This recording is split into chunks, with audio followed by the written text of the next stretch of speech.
Nama saya Cesar Dimas. Nama saya Adriana. Nama saya Siti Halimah Tanti. Oke, langsung aja kita masuk ke bagian kita sukses. Jadi sukses yang nilai ya.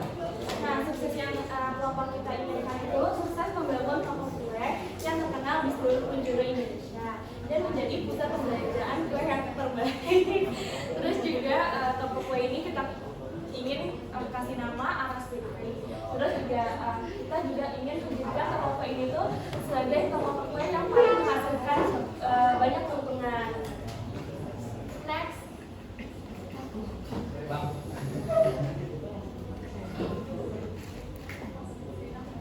Oke, untuk prosesnya kita jadi bagi 7 bagian. Yang pertama, mempelajari cara memproduksi produk. Itu dengan cara ini atau tenaga kerja itu bakal belajar dulu atau studi dulu gimana cara bikin produk yang berkualitas. Terus yang kedua itu mempelajari manajemen usaha. Jadi selain dia belajar untuk memproduksi produknya, kita juga perlu mempelajari manajemen usahanya biar usahanya itu lancar dan menguntungkan. Jadi nggak rugi gitu. Terus yang ketiga, mencari tenaga kerja dan sumber daya manusia yang berkualitas agar usahanya ini bakal lancar jalannya. Lalu yang keempat, mencari lokasi produksi dan penjualan. Jadi penting banget untuk cari lokasi produksi dan penjualan yang strategis. Jadi kita nggak bakal menggait pasar yang luas dan orang tuh bisa gampang untuk mengakses lokasi itu. Lalu yang kelima itu membuat strategi pemasaran produksi. Jadi kita perlu banget itu ini masalah banget karena kayak buat apa kita bikin usaha besar-besaran tapi kita nggak tahu gimana cara kita memasarkan produk itu. Lalu yang keenam, kita harus mempertahankan usaha. Ini tuh nyambung sama poin yang kedua, itu manajemen usaha. Jadi dengan kita belajar manajemen usaha, pasti kita bisa mempertahankan usaha dengan baik dan benar. Lalu yang ketujuh, mengembangkan dan meningkatkan usaha. Jadi pasti kita kalau misalnya punya usaha, pasti kita pengen usaha itu berkembang, improve dan dari sisi belajar. Jadi kayak kita bisa lebih besar dan lebih sukses lagi. Next. Terus ada keunggulan dari toko kue ini. Toko kue ini yang pertama itu produk kue lebih mudah beradaptasi dan berkembang dibandingkan produk makanan lainnya. Produk kue ini atau makanan manis ini itu lebih gampang untuk dimodifikasi sehingga menciptakan variasi yang baru atau varian baru. Nah, karena terciptanya varian baru itu masuk ke kue juga bakal ada peran karena banyaknya peminat ya di suatu karya tersebut sehingga terciptalah tren kudapan manis. Terus yang ketiga, banyak acara yang membutuhkan kue sebagai simbolis seperti acara ulang tahun, terus juga ada acara adat yang membutuhkan kue sebagai ungkapan rasa syukur. Next. Selanjutnya kita ada peluang, tantangan, kekuatan, dan kelemahan dari toko kue kami. Nah, terus yang kedua ada peluang. Jadi seperti yang belum tahu, orang-orang belum tahu. Jadi pemilik kue kita ini sudah berpendidikan dan berilmu di luar negeri. Jadi pemilik sudah berpendidikan dan sudah berbekal ilmu. Maka produk yang dihasilkan juga bakal berkualitas. Terus selanjutnya tantangan. Tantangan itu ada gaya personal, meski bahan baku, kualitas dan ilmu. Yang mahal menyebabkan harga jualnya akan mahal juga. Terus yang ketiga kekuatan, pada letaknya yang berada di lingkungan aktif dan ramai membuat strategi sehingga mudah dijangkau oleh pembeli. Terus selanjutnya ada kelemahan, banyaknya pesaing yang terdapat di wilayah tersebut dan juga akan kesulitan bersaing dengan harga jual pasaran dikarenakan tantangan yang tadi yang sudah saya sebutkan.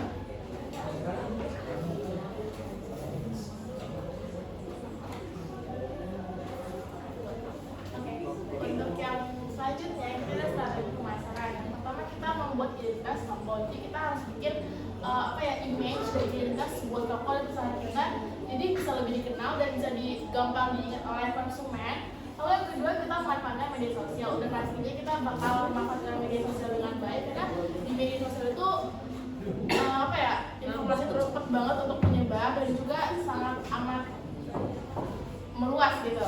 Lalu yang ketiga berkolaborasi. Ini salah satu strategi kita yaitu kayak misalnya kita akan berkolaborasi dengan public figure atau seseorang yang punya punya pengaruh besar.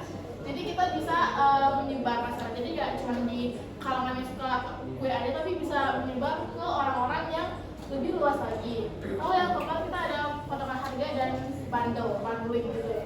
Jadi untuk beberapa waktu dan untuk beberapa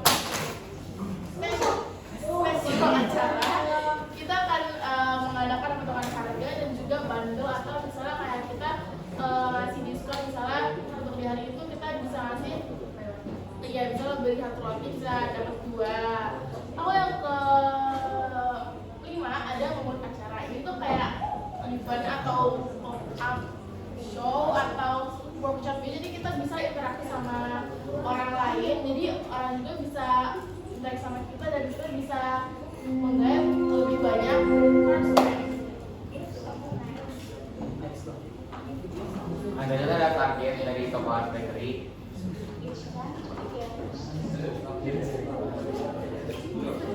Nah, yang pertama udah pasti sukses dong. Jadi sukses tadi maksud di sini itu menjadikan toko art bakery terkenal di seluruh penjuru dunia dan dapat dikonsumsi oleh semua kalangan, seperti anak, orang muda dan orang dewasa. Terus yang kedua ada menjadikan toko terunggul. Nah, jadi maksud itu di sini menjadikan toko art bakery terunggul dengan toko-toko kue lainnya. Terus yang ketiga menjadi toko kepercayaan pelanggan.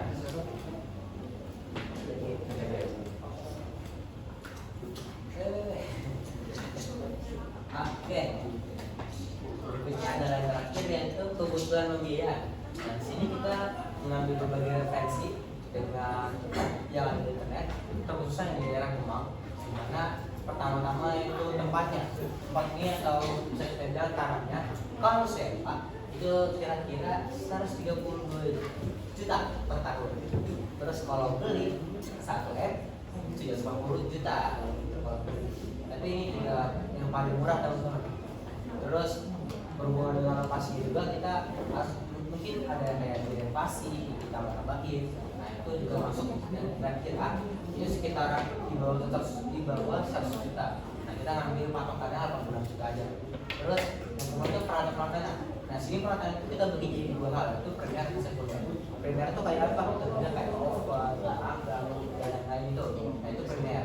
Nah, sini kira-kira ada 25 juta. Terus yang sekunder ini hubungan sama kayak pelayanan konsumen. Nah, ini kira-kira segitu.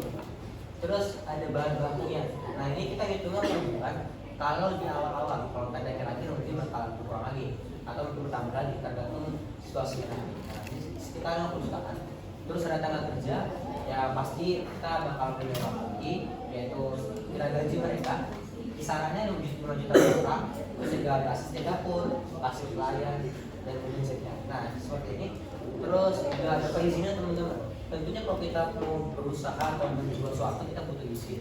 Nah, ini juga perizinan ada bayarnya, yaitu SIUP atau SIUP. Ini kita lihat di Google sih, kira-kira butuh dana sekitar 7 juta per perusahaan. Terus juga di brandingnya tentunya kita bikin logo, bikin nama, bikin icon. Nah, itu kita kira-kira juga kalau menyewa artis segitu teman-teman. Terus juga untuk promosi, untuk berkooperasi dengan orang lain, dan juga untuk partnership dengan teman-teman kita mungkin sekitar 1 juta per bulan per pihak. Terus juga yang terakhir ialah pengembangan dari darurat dan juga brand kita itu untuk terus dimarketing. Nah, kira-kira sekitar juta. Dan kalau dari cadangan ini penting karena kalau ada apa kita butuh dari cadangan. Ya kita patoknya di sekitar 100 juta, kita terus 80 juta.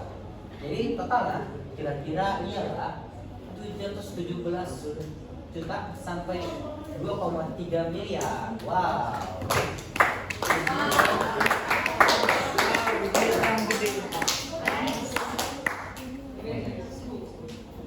Oke, cukup sekian teman-teman. Oke, tolong kali ya. Soalnya sosok. Ayo, pagi. Oke, jadi aku mau nanya, ini kan kalian udah kerja dengan Art Bakery. Apa filosofinya dan apakah kalian udah merencanakan maskot yang akan dibuat, logo yang dibuat, dan juga warna apa yang akan dipakai dan filosofi dari warna-warna juga. Oke, kita tampung dulu ya.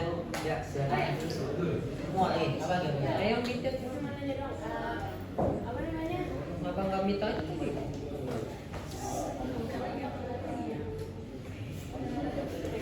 Iya, kan ini toko kue itu kan banyak ya. Itu untuk kalian apa nanya itu? Maksudnya daya tarik kalian yang berbeda tuh apa ada di sana di mana? Oke, sip. Nah, bagus. Sekarang yang kedua.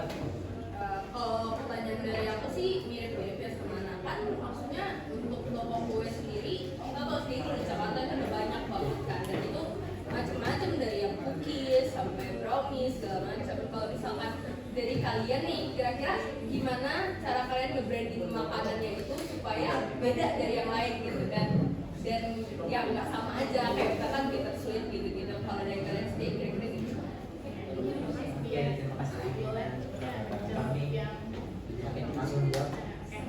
Anak waktu jawab itu filosofi dari Aras Baker itu sebenarnya nggak ada, cuma karena inspired by aku yang juga baker, terus aku belum terlalu mikir lagi, dan aku jadi kita langsung kayak oh Aras Baker aja gitu. Terus kalau untuk icon, logo dan lain-lainnya itu belum seperti kita pikirkan lagi. Cuman ada gambar pasaran kan mukanya arah. Oke, pakai koki gitu. Itu gambar pasaran. Ada yang mau tambahin? Iya, terus ini buat jawab pertanyaan ada juga, yaitu terkait apa bedanya kita atau keunggulan toko kita. Nah, di situ yang pertama kayak tadi sekali itu pemiliknya telah belajar di luar negeri, jadi kayak ada ilmu-ilmunya. Meskipun sekarang belum tahu apa, tapi kalau mungkin ada yang membedakannya bisa dibilang tuh pertama branding, terus kemasan, yang ketiga nanti varian-variannya. Nah, varian-varian ini kita masih belum tahu bagaimana cara menarik peminat ke pelanggan. Kira-kira ada yang mau nambahin? Jadi untuk konsep dan brandingnya kita punya itu kita pengen bikin konsep bakery yang open space, open kitchen. Jadi kalau misalnya ini orang bisa lihat apa yang kita masak, jadi konsep itu kayak rumah gitu loh. Jadi kita pengen bikin yang warm dan apa ya, terbuka. Jadi kita bisa interaksi sama pelanggannya. Gitu. Kita oke, tidak ada pertanyaan lagi. Baiklah, kita tutup sesi tanya ini. Kami dari Tidak Kenal izin pamit undur diri. Assalamualaikum warahmatullahi wabarakatuh.